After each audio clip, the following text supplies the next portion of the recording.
पुरुषाय नमः।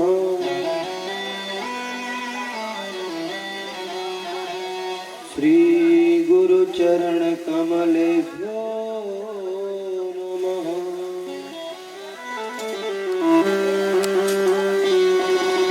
श्री मातृपितृचरण कमलेभ्यो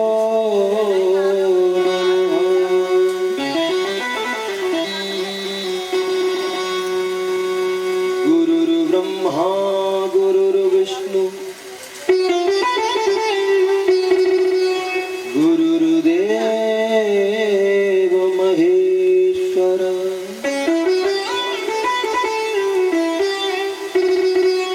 गुरुर्साक्षात् परब्रह्म तस्मै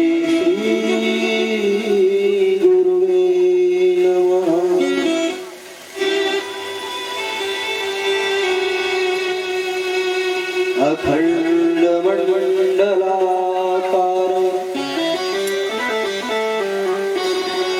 व्याप्तं येन चराचरं तत्पदं दर्शितं येन तस्मै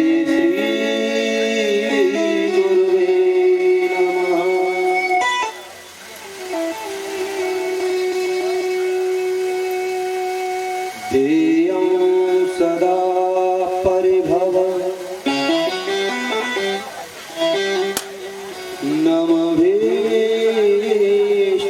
नमभीष्टतोऽहम् तीर्थास्पदं शिववीरं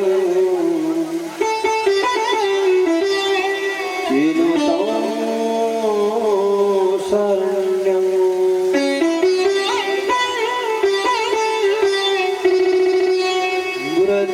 मृत्यार्थिहं प्रणतपा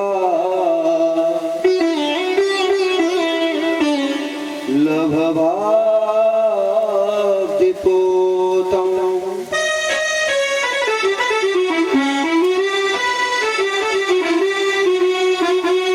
वन्दे महापुरुषते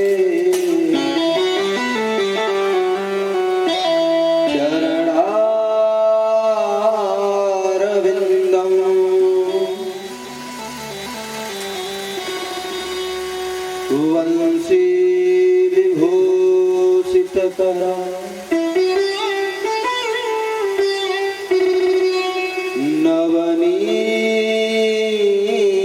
नवनीरदाभा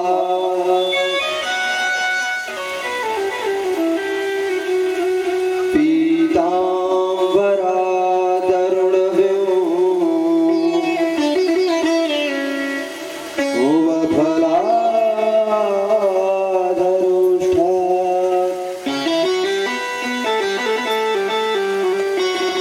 पूर्णेन्दु सुंदर मुखा तरविंद नेत्रा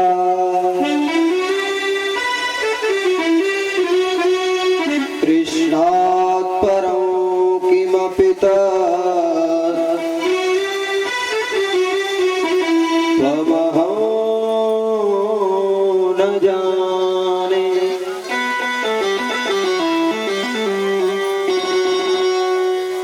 नारायणं नमस्कृत्य नरं चैव नरोत्तमं देवीं सरस्वतीं व्यासं ततो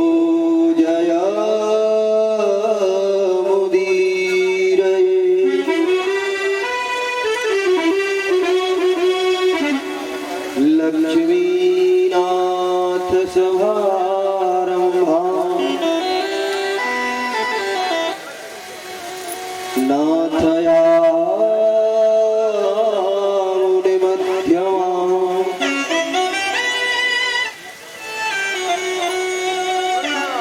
अस्मदाचार्यपर्यन्ताम्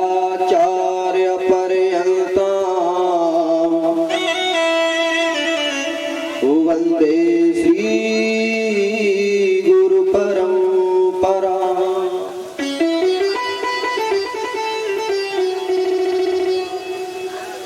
राधे मेरी स्वामिनी और मैं राधे जू को दास। जन्म जन्म मोहि दीजियो श्री वृंदावन वास।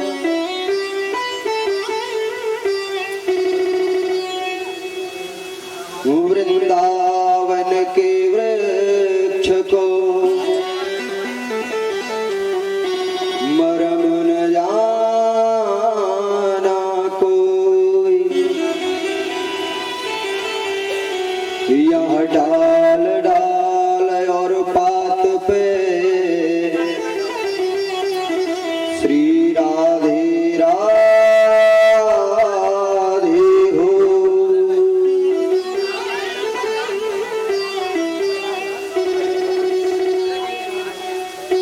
सब द्वारन को छोड़ के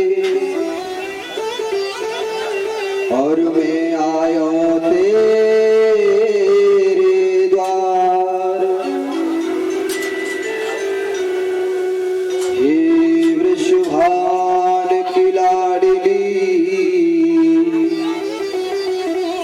नेक मेरी ओर निहार।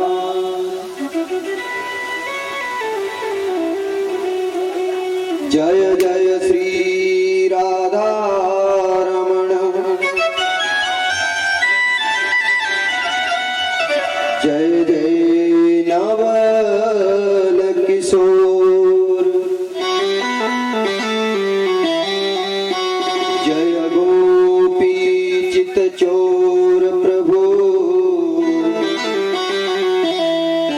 जय जय माखन चोर।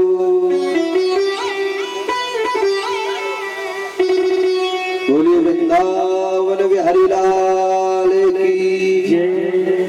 राधा रानी सरकार की जय। श्रीमद् भागवत महापुराण की जय। श्री सुखदेव जी महाराज की जय। श्री परीक्षित जी महाराज की जय। गंगा मैया की जय। जय श्री राधे जय जय श्री राधे जय जय श्री राधे।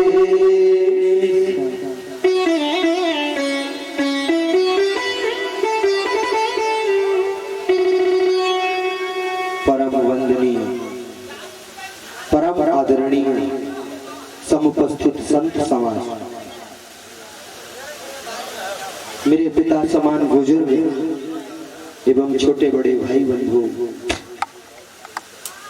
मंच पर विराजमान हमारे विप्र बंधु, संगीतकार बंधु और भी यत्र तत्र जहां तक मेरी आवाज को श्रवण कर रहे हैं, और हमारी भक्तिमती माताएं और बहनें, सबके हृदय में वैसे सबके इष्ट देव को मैं इस व्यास मंच से बार बार प्रणाम करता हूँ, कोटि कोटि नमन करता हूँ, वंदन करता हूँ। परम मंगल में परात्पर अखिलेश्वर अकारण करुणा वरुण वक्त वांछा कल्पतरु त्यड़ित विनिंदित पीतांबर धारी श्री लाल की वांगमयी प्रतिमूर्ति श्रीमद् भागवत महापुराण का आज द्वितीय दिन, दूसरा दिन।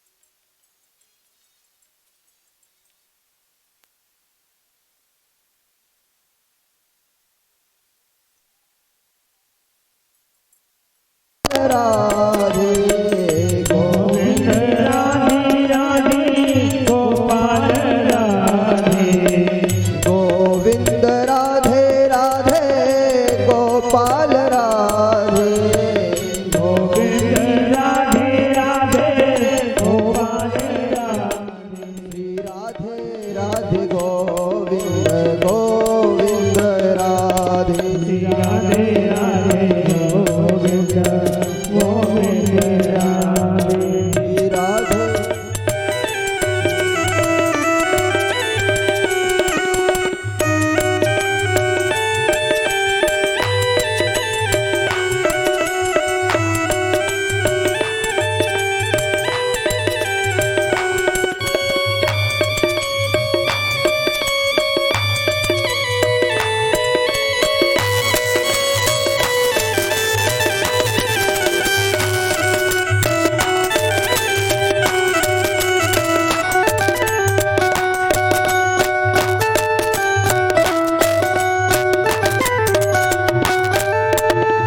गोविंद राधे गोपाल राधे गोविंद राधे गोपाल राधे गोविंद राधे राधे गोपाल राधे गोविंद राधे राधे गोपाल राधे राधे राधे गोविंद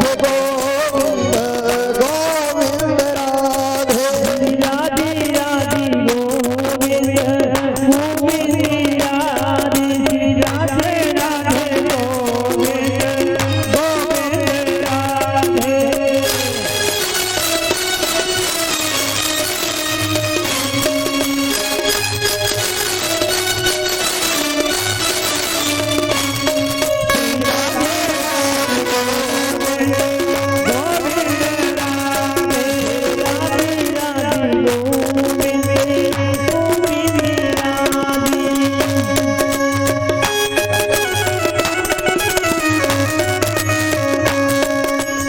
राधे राधे राधे गोविंद गोविंद राधे राधे राधे गोविंद गोविंद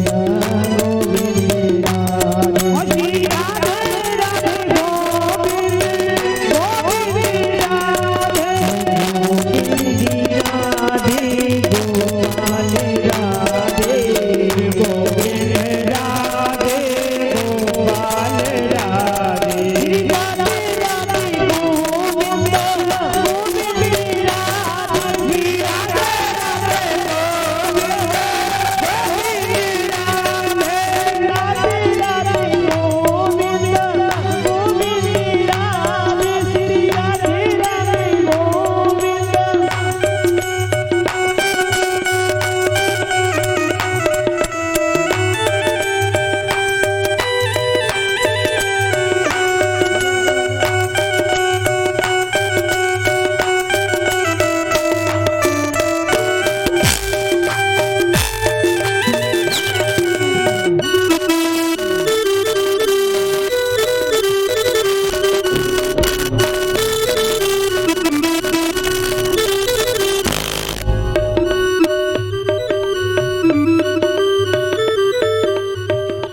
बोले वृंदावन बिहारी लाल की।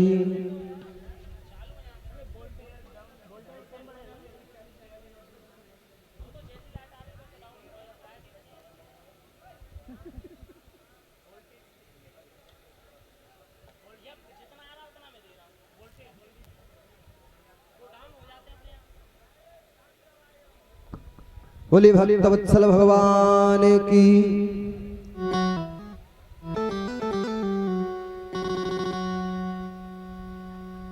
मुखम पवित्रम यदि राम नाम।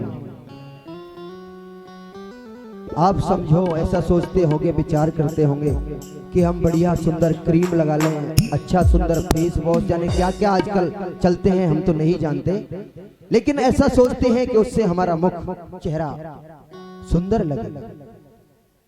हाँ, कुछ समय के लिए अच्छा दिख सकता है, लेकिन हमारा मुख, यदि हमारी वाणी पर भगवान का नाम नहीं है तो हमारे मुख की शोभा नहीं है। शास्त्रों में वर्णन है कि मुखम पवित्रम यदि राम नामम और हृदय पवित्रम यदि ब्रह्म ज्ञानम। मुख वाणी हमारी पवित्र जब ही है जब अपनी वाणी से हमने भगवान के गुणों को गाया है, प्रभु का गुणानुवाद किया है। हृदय पवित्रम यदि ब्रह्म ज्ञानम, परमात्मा का ज्ञान होना। ज्ञान तो खैर हर किसी को नहीं ज्यादा होता, लेकिन उसे जानना, उसे समझने की चेष्टा करना, हृदय में उसको बसा लेना, उससे हमारे हृदय की पवित्रता है। और चरणौ पवित्रम यदि तीर्थ गमनम। आजकल माताएं, पहले तो चांदी फांदी की होती थी, लेकिन आज तो भैया सोने की अच्छी मोटी मोटी पायल बनाई, और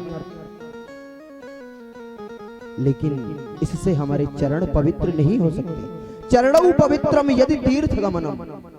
यदि अपने पैरों से चल करके हमने तीर्थों का सेवन किया, पुण्य स्थानों का भ्रमण किया, तो उससे हमारे चरण पवित्र होते हैं। और हस्तौ पवित्रम, क्या 5 उंगलियों में 10 अंगूठियां पहन लेने से, अच्छा सुंदर ब्रासलेट, चूड़ियां बढ़िया सुंदर पहन लेने से हमारे हाथ, इससे हमारे हाथ की सुंदरता नहीं है। हस्तौ पवित्रम यदि पुण्य दानम। अपने हाथों से, कर कमलों से हमने जो सुंदर दान, धर्म, पुण्य, यज्ञ, तप आदि किया है, तभी हमारे इन कर कमलों की शोभा है, नहीं तो ये किसी काम की नहीं। एक बार प्रेम से बोलो राधे राधे। अब वो आपकी इच्छा है कि किसको पवित्र करने हैं और किसको अपवित्र करने। आइए, तो हम लोग कल भी कथा समय के अभाव में काफी छूट रही थी, और आज का भी प्रसंग बहुत होता है। दिन 7 हैं और कथा भी बहुत है, इसलिए थोड़ा थोड़ा सब पर प्रकाश डालते हुए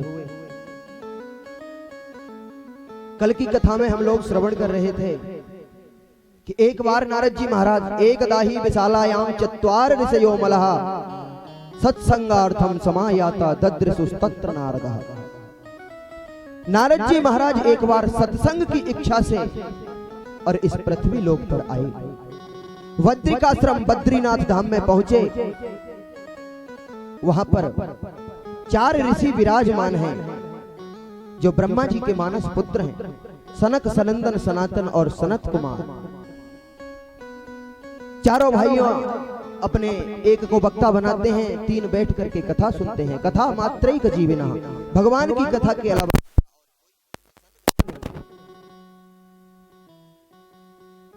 आज भ्रमण करते हुए नारद जी महाराज उन ऋषियों के बीच पहुंचे।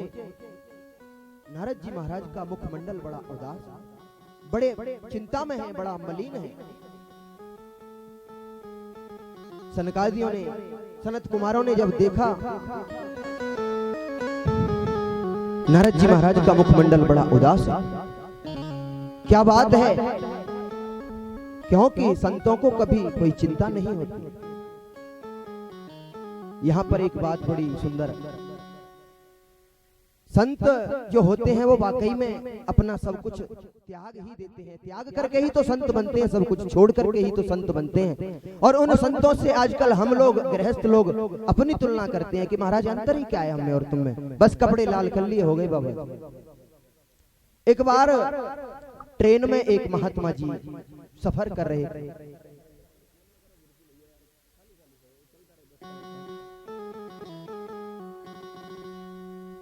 महात्मा जी ट्रेन में जा रहे थे और बढ़िया एसी का कोच है, और एक केबिन में महाराज जी का बढ़िया सामान भरा हुआ है, बहुत सारा। गाड़ी आगे चली दूसरे स्टेशन पर जाके, तो वहां से एक धनवान सेठ जी भी गाड़ी में चढ़ गए। उनका भी बहुत सारा सामान, 10-8 बैग और जाने क्या क्या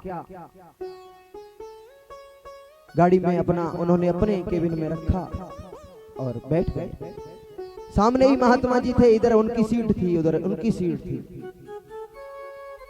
अब सेठ जी के मन में विचार आया, महात्मा जी का जब सामान उन्होंने रखा हुआ देखा कि पूरा केबिन भरा हुआ है सामान से, बताओ ये संत हैं, इनको इतने सामान की क्या आवश्यकता है?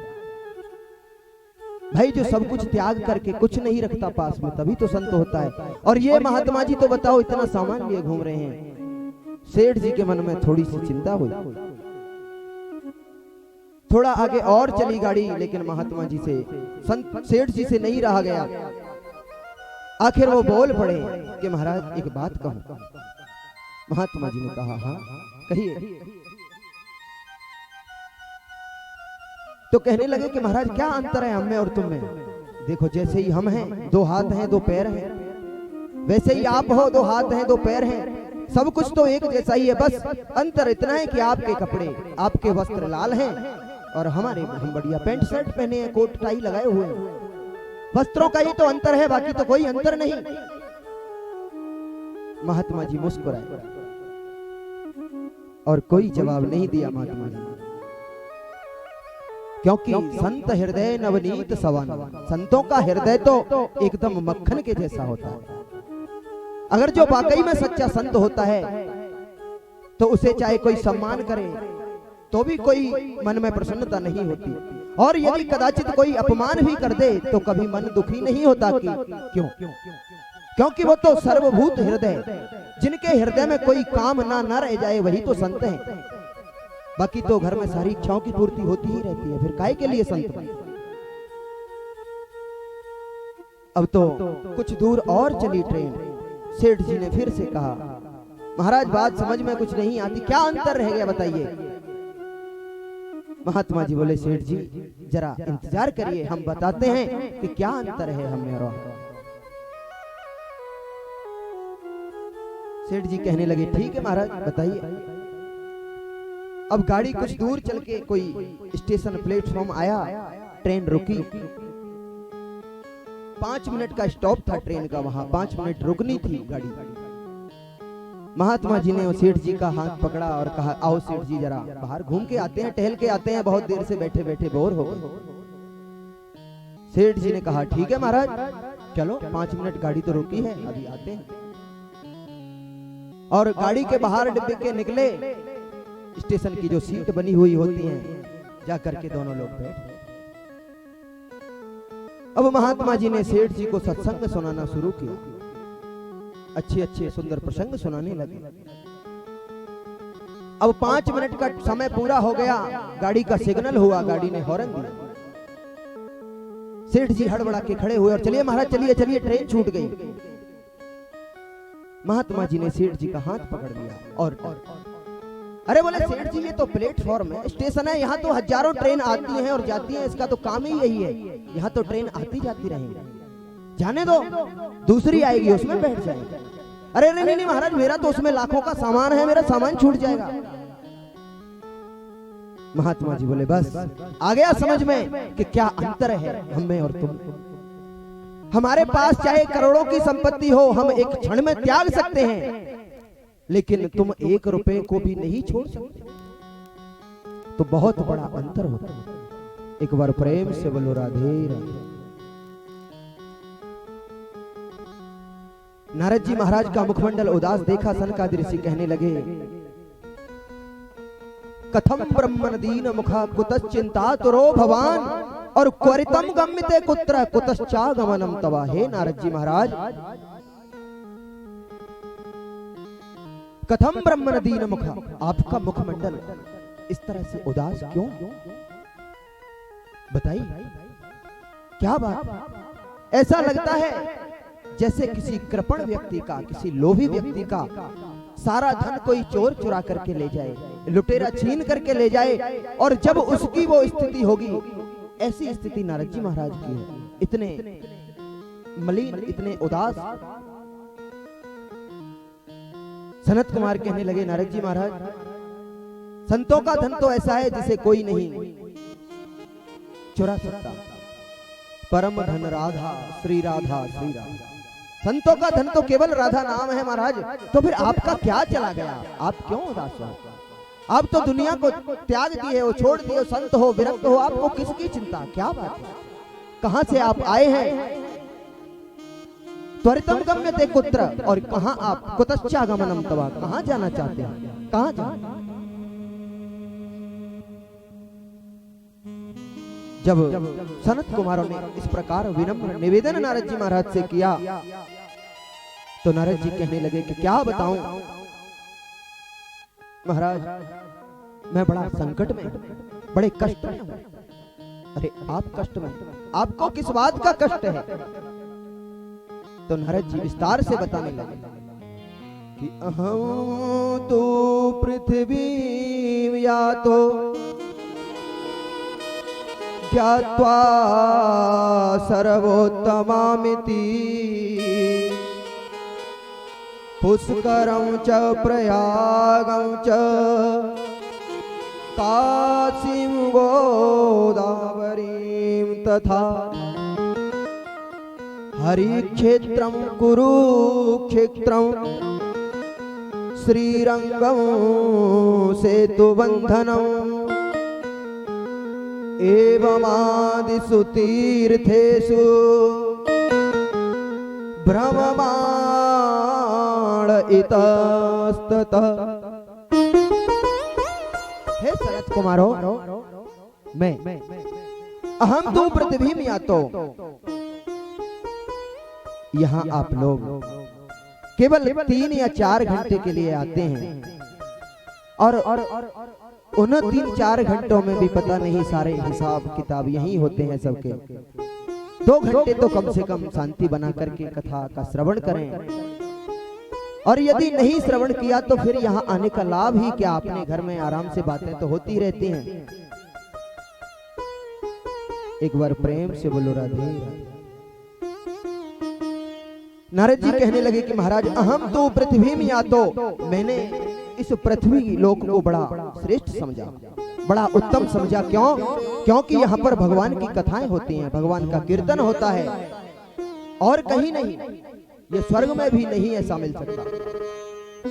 तो मैंने इस पृथ्वी लोक को बड़ा श्रेष्ठ समझा महाराज, और मैं इस पृथ्वी लोक पर आया, मैंने भ्रमण किया, तीर्थों में गया, पुष्करम च प्रयागम च काशी गोदावरी, गोदावरी काशी पुष्कर प्रयाग हरिक्षेत्र कुरुक्षेत्र श्रीरंगम सेतुबंध रामेश्वर आदि सभी तीर्थों का मैंने भ्रमण किया महाराज, लेकिन कहीं मेरे हृदय को शांति नहीं।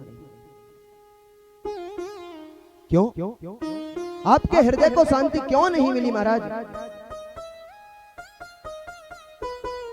बोले महाराज मेरे हृदय को शांति इसलिए नहीं मिली, मैंने सारी पृथ्वी का भ्रमण किया, लेकिन जनहा सुरा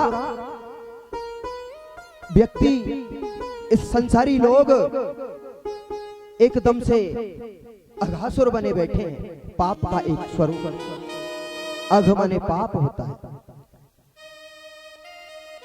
महाराज। पहले मैंने गृहस्थों के यहां जाकर के देखा कि क्या हालत है गृहस्थों के यहां, तो कोई भी भगवान का चिंतन नहीं करता, कोई भी भगवान का स्मरण नहीं करता, सब अपने खाने पीने में और उदरम भरेड़ो जीवा वरा का कूट भाषणा, केवल अपना पेट पालने में लगे हैं।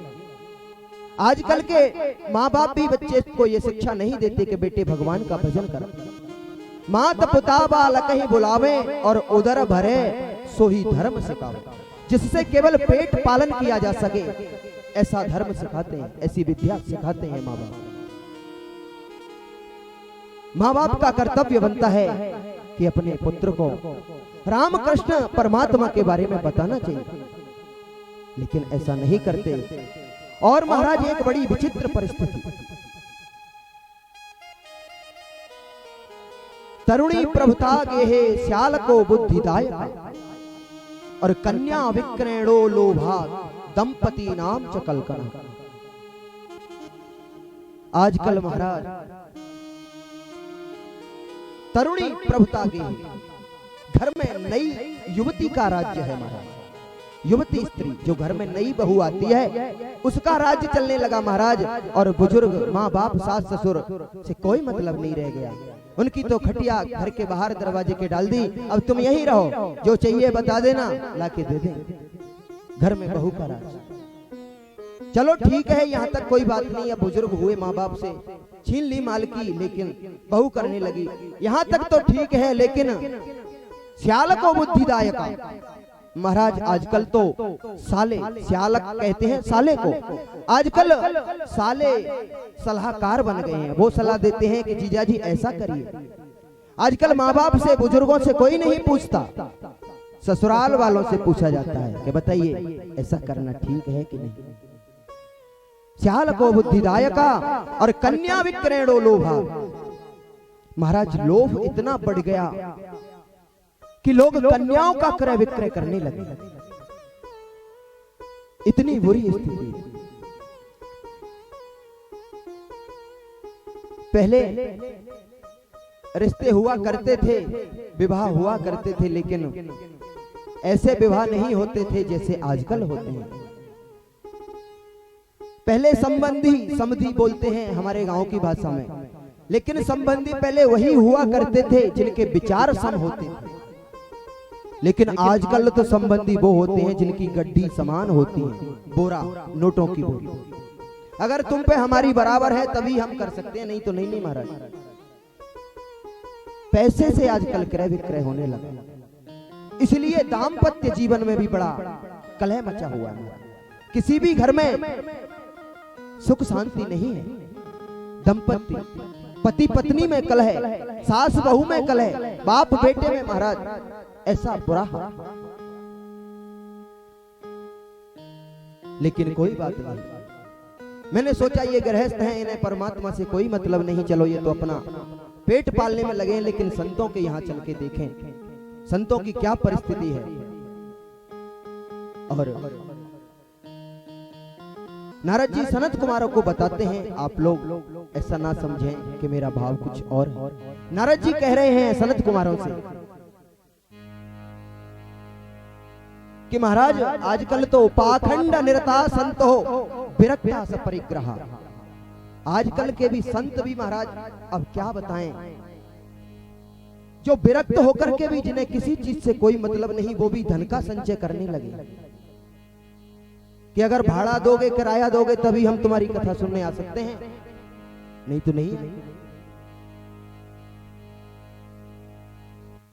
तो संत जो त्यागी हैं उनको क्या लेना देना धन दौलत से?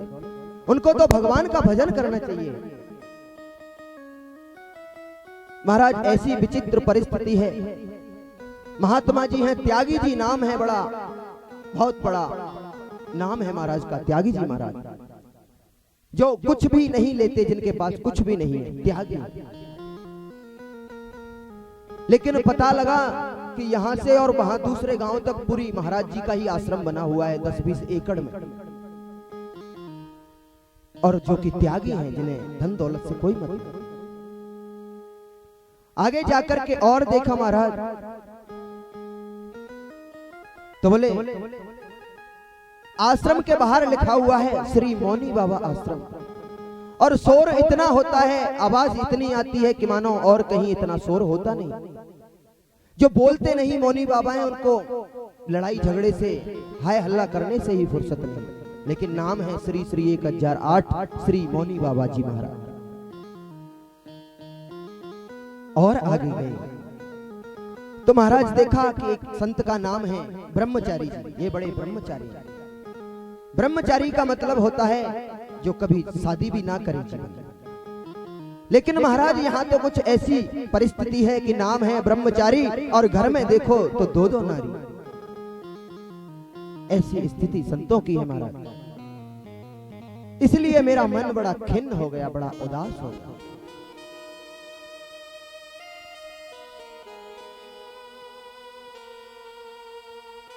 एक बार प्रेम से बोलो राधे राधे।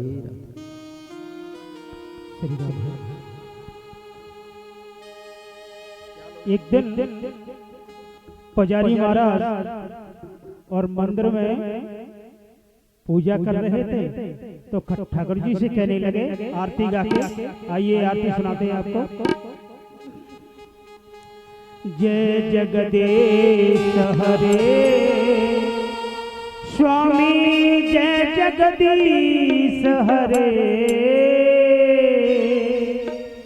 कलयुग बीच हमारी प्रभु, कलयुग बीच हमारी प्रभु अब नहीं डाल गले। जय जगदीश हरे, जय जगदीश हरे, स्वामी जय जगदीश हरे। कलयुग बीच हमारे प्रभु, कलयुग बीच हमारे प्रभु अब नहीं डाल गले। जय जगदीश हरे।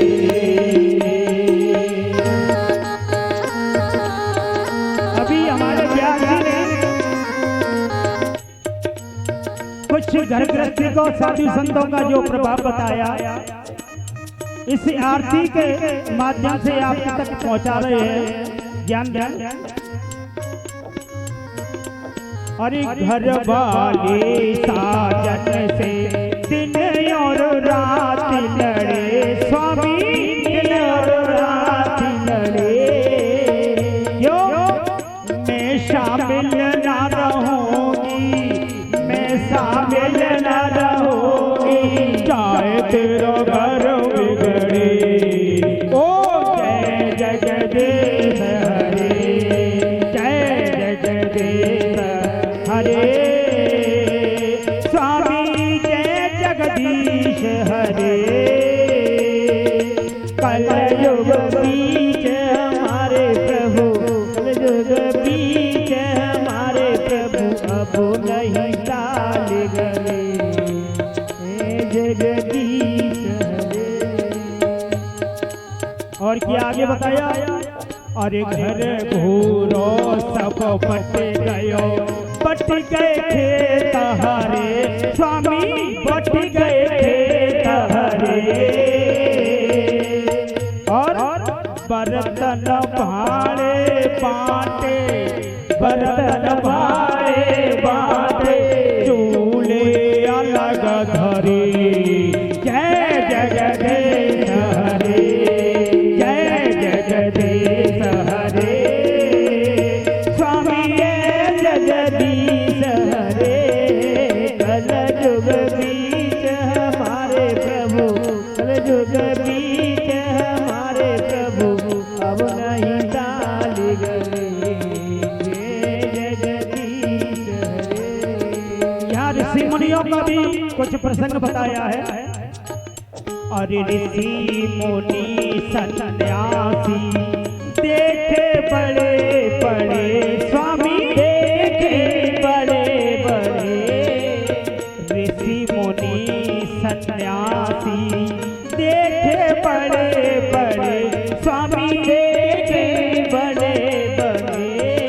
अरे राम भजन नहीं बोले, कृष्ण भजन नहीं बोले, बोले रोज गणे। जय जगदीश हरे, जय जगदीश हरे, स्वामी जय जगदीश हरे। कलयुग बीच हमारे प्रभु अब नहीं डाल गले। जय जगदीश हरे। अरे मात पिता सब छोड़े, छोड़े सब देवा, स्वामी छोड़ी सब देवा।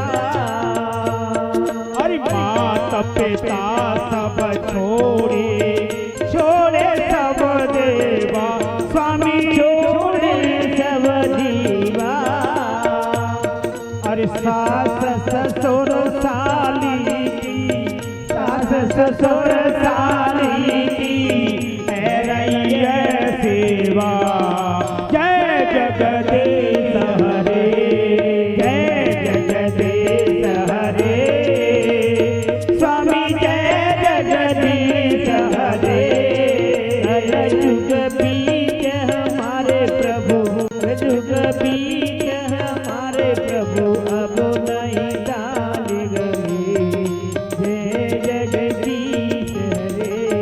और देख देख कलयुग के हालत, शास्त्रिया जो हसे, स्वामी शास्त्रिया जो हसे।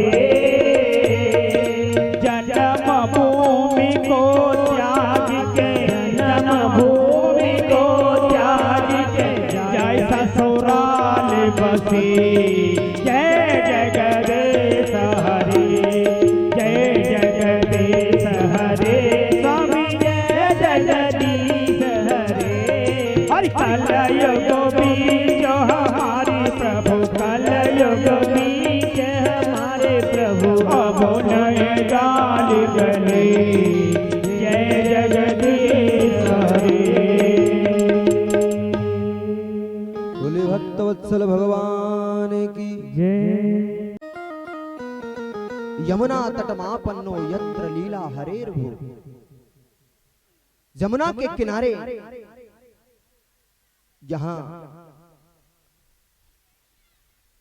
मेरे गोविंद ने क्रीड़ा की, मेरे प्रभु का जहां अवतार हुआ महाराज, उस ब्रज भूमि में यमुना के किनारे श्रीधाम वृंदावन में मैं पहुंचा। तत्राश्चर्य मया दृष्टा श्रूयताम तन मुनीश्वरः। हे ऋषियों, मैंने वहां पर एक बड़ा आश्चर्य देखा। क्या आश्चर्य देखा नारद जी? तो कहने लगे नारद जी महाराज कि ऋषियों, वहां पर यमुना के किनारे एक युवती स्त्री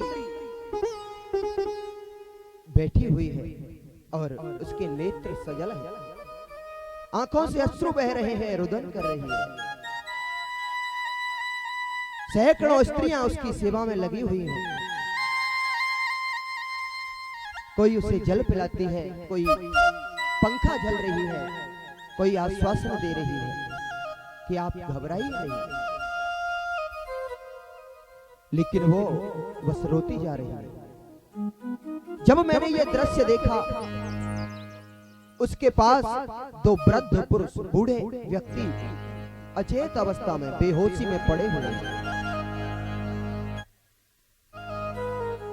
मैंने सोचा कि क्यों ना इसके कष्ट का कारण पूछा जाए। मेरे मन में विचार आया कि इस स्त्री के पास चलकर के इसके दुख का कारण इसे पूछना चाहिए। परंतु महाराज, मेरे मन में फिर विचार आया कि यहाँ केवल स्त्रियों का समुदाय है, माता ही माता है, कोई पुरुष तो दिखाई नहीं देता। अगर मैं इनके बीच में गया और कहीं कोई कहने लगी कि बाबा जी कहाँ औरतों के बीच में घुसा जा रहा, तो फिर अच्छी बात नहीं है। इसलिए मैंने एक कदम आगे बढ़ाया और फिर से मैं पीछे लौटने लगा। तो उस स्त्री ने महाराज मुझे देख लिया। जब उस स्त्री ने मुझे देखा तो वो चिल्लाने लगी, आवाज देने लगी, भो भो साधो क्षणम तिष्ठ मच्चिंतामपि नाशया दर्शनम तव लोकस्य सर्वथा गहरम परम। भो साधु, हे महात्मा जी, हे संत जी, जरा ठहरिए, रुकिए, क्षणम तिष्ठा, एक क्षण जरा रुकिए आप। मत चिंताम अपि नाशया, मेरी भी चिंता का नाश कर दीजिए, मेरी भी चिंता को दूर करिए महाराज। दर्शनम तव लोकस्य सर्वथा गहरम परम, आपका दर्शन तो हमेशा मंगलकारी है महाराज, सर्वथा मंगल करने वाला है। तो फिर आपका दर्शन होने के बाद मेरा दुख कैसे रह सकता है? आप मेरे दुख को दूर करिए। जब मैंने उस युवती की ऐसी बात सुनी तो मैं उस स्त्री के पास गया और मैंने उस स्त्री से जाकर के पूछा कि हे देवी, काशी त्वं काव्यमौ चेमा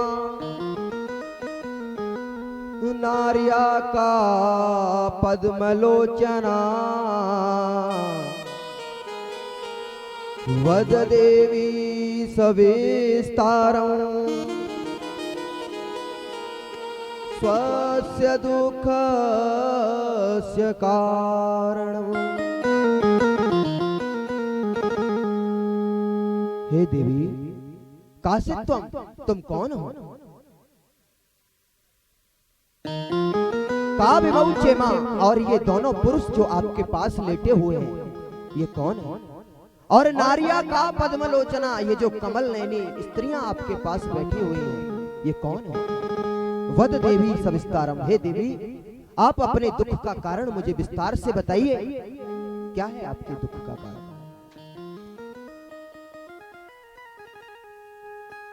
भक्ति माता कहने लगी कि हे प्रभु,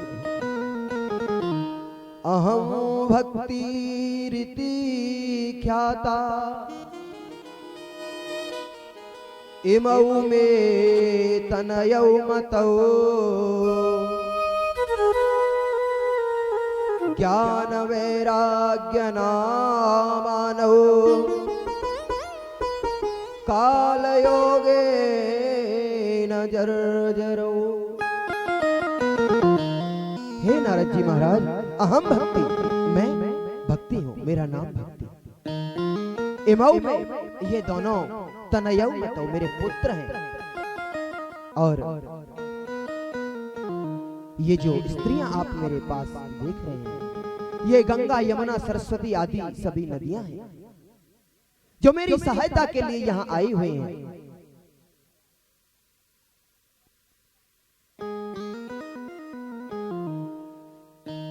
देवी, क्या दुख है? अब महाराज बताने की आवश्यकता क्या रह गई? आप स्वयं जानते हैं कि जिस के पुत्र, जिस स्त्री के पुत्र तो हो जाएं वृद्ध और माता खुद हो जवान युवती, तो क्या किसी माता को ये अच्छा लगेगा कि माता युवती हो और पुत्र वृद्ध बूढ़े हो? महाराज, इससे बड़ा दुख और एक स्त्री के लिए क्या होगा? बस मेरा यही कष्ट है नारद जी महाराज कि मेरे ये पुत्र समय के प्रभाव से, काल योगेन जर्जरौ, काल के प्रभाव से जर्जर जीर्णता को प्राप्त हो गए। नारद जी ने कहा कि देवी, कोई बात नहीं, श्री कृष्ण चरणाम भोजम स्मर दुखम गमिष्यति। हे देवी, जिन श्री कृष्ण के जब कौरव द्रौपदी का वस्त्र चीरहरण कर रहे थे, द्रौपदी ने पुकारा, दौड़े चले आए, तो हे देवी, वो ऐसे करुणा वत्सल हैं, दीन बंधु हैं, करुणा के सागर हैं। आप उनके पाद पद्मों का स्मरण करिए, उनके चरण कमरों का स्मरण करिए और आपका सारा दुख दूर हो जाएगा। मैं प्रयास करता हूं। और नारद जी महाराज ने वेद वेदांत घोषश्च गीता पाठे मुहुर्मुहु, उनके दोनों वृद्ध पुरुषों के कानों में नारद जी ने वेद के मंत्र पढ़ना आरंभ किया।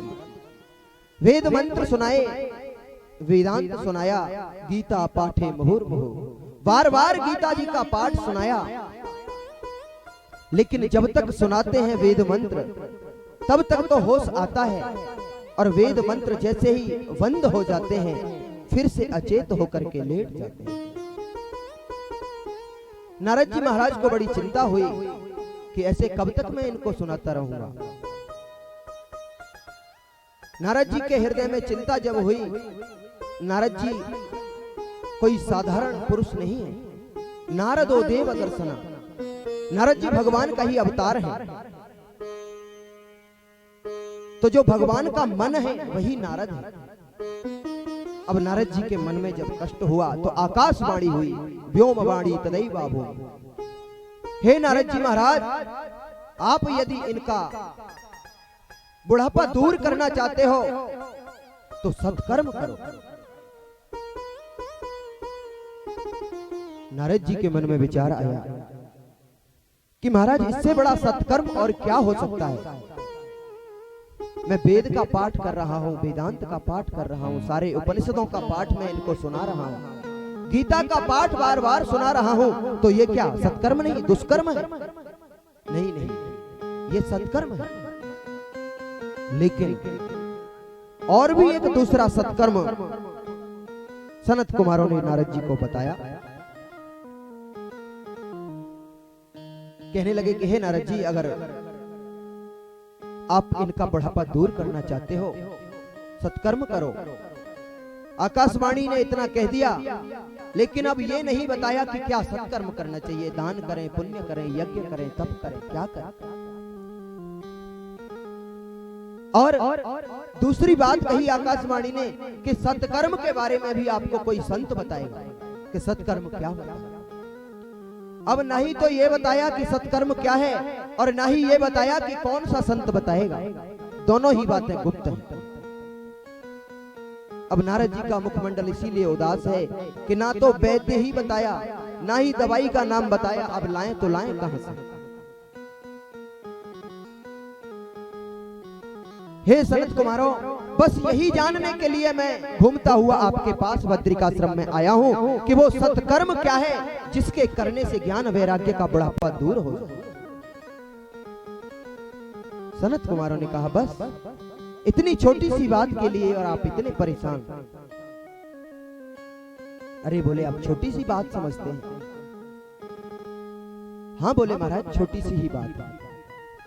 तो बताइए क्या सत्कर्म करना चाहिए? मैंने इतना सब किया, ये सत्कर्म नहीं। सनत कुमार कहने लगे कि नारद जी सत्कर्म सूचको नूनम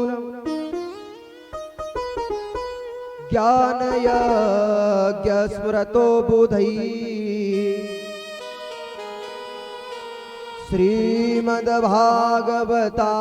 श्रीमद्भागवतालापं सतो गीत सुखादिभिः। सत्कर्म सूचको नूनम ज्ञान यज्ञ स्मृतो बुधि।